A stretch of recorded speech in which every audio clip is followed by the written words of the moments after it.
Good day, my name is Blue Suit and today I'll be going over my review of the 2D side-scrolling hack-and-slash platformer known as Fallen Knight.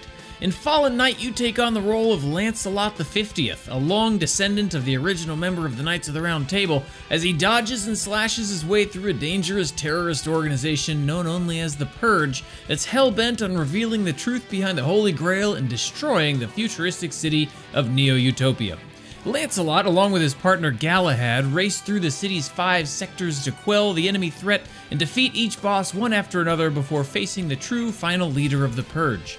The overall story in Fallen Knight kept me entertained throughout its roughly 6-hour campaign with fun artwork, a solid soundtrack, and even a few twists and turns, but it was definitely not the focus of the game, and I'm sure that if you actually just sat down and read through all of Fallen Knight's dialogue, it would probably only take you around 5 minutes. Where most of Fallen Knight's attention is focused, however, is on its gameplay. Pulling heavy inspiration from classic 2D platformers, its white-knuckle combat has players double jumping and air dashing to victory as Lancelot rends head from foe, or sometimes just their weapon, as a disarming pacifist playstyle is also available. Once you're in melee range of an enemy, you can parry their attacks in order to disarm them, earning you bonus honor points that you can spend in between missions. It's an incredibly tight window that only seems to last a few frames, but if you can land it, you'll also earn more holy power to unleash your devastating super ability, one-shotting all foes on screen.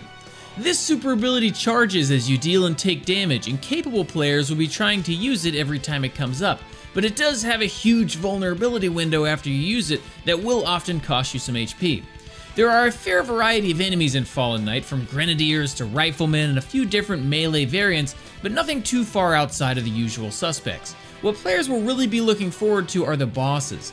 There are really only 6 different bosses in the game, but each one is really unique and quite challenging, especially if you're trying to perfect parry the bosses to disarm them and earn extra rewards. My biggest issue with Fallen Knight does, however, lie in its combat, specifically the controls. There is definitely a constant feeling that given the difficulty of the game and how tight some of the timing windows are, that the controls definitely need to be tightened up a bit as well. For starters, there are a lot of inconsistencies in whether or not attacks are going to land, and after fighting some of the same bosses over and over, it doesn't feel right when the exact same attacks are sometimes hits and sometimes misses. There are also a lot of missed inputs, especially when airborne. Most frequently this shows up when I would try to jump and attack. But because my inputs were so close together, the game just canceled out both, and instead I would just short hop without any attack whatsoever.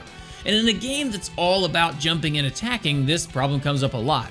General movement is another big issue because it seems like your character always takes an additional step or two after you release the controls, making it very hard to position yourself in fights. I was still able to get through the game on normal difficulty, but it would have been a much more fun experience had I felt the full control of my character. Outside of the missions, players can spend their hard-earned honor points on permanent upgrades to Lancelot. There are basic upgrades like more health or the ability to double jump, and then there are cool advanced upgrades like blade beams and invincible dashing. You can only equip so many of these upgrades at a time, but having these RPG mechanics gave Fallen Knight a lot more longevity than it would have otherwise had, as I found myself replaying missions to try to get more honor points to unlock the skills that sounded the most effective. Many of these skills are even gated behind certain boss fights, and the best of the best require players to defeat bosses by disarming, a particularly difficult feat in most cases that requires about a dozen perfect parries in a single fight. The final features of Fallen Knight is Galahad's story and boss rush. During the events of Lancelot in the main game, Galahad the assassin is also providing assistance around a few different parts of the city. Galahad's combat style is almost identical to Lancelot, except that this mode is 100% a roguelite. And when you parry an enemy, you regain some health.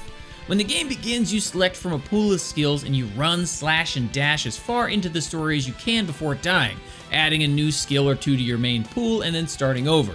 As a roguelite, it is fun and functional, but it seems far outclassed by the main game in terms of depth, and seems like a fun way to pass the time once players have exhausted the main story. Boss Rush is accessible once players have beaten the main story and serves as a great way for players to hone their timings against bosses without having to first play through their levels. You can pick up Fallen Knight on all systems when it launches on July 20th, 2021. Developer Fairplay has stated that it will be $15 launching with a small discount, but I really can't recommend it at that price. It does have an intense soundtrack and great visuals, as well as some great ideas like the honor point shop and the fun, challenging bosses. The problem is that a lot of that enjoyment is undercut by poor controls that make our Lancelot feel a bit elderly.